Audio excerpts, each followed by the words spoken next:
Sa Cebu, gagawing kauna-unahang resort airport ang Mactan Cebu International Airport. Inaasahang matatapos ito sa 2018.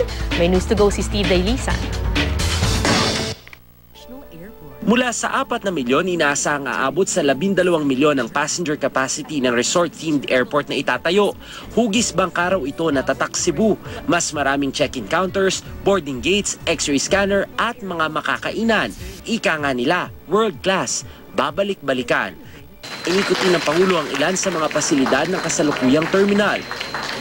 Oo, maganda naman. Dati, yung hindi maganda yung masyado yung mga silent toilets, pero karon maganda na lahat. Okay naman ang improvement sila dito.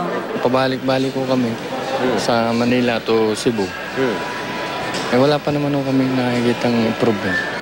Eksaktong 5 taon ngayon ng Pangulo mula nang siya'y maluklok sa pwesto. Sa nalalabing araw niya, ipagpapatuloy raw ng kanyang administrasyon ng mga public-private partnerships.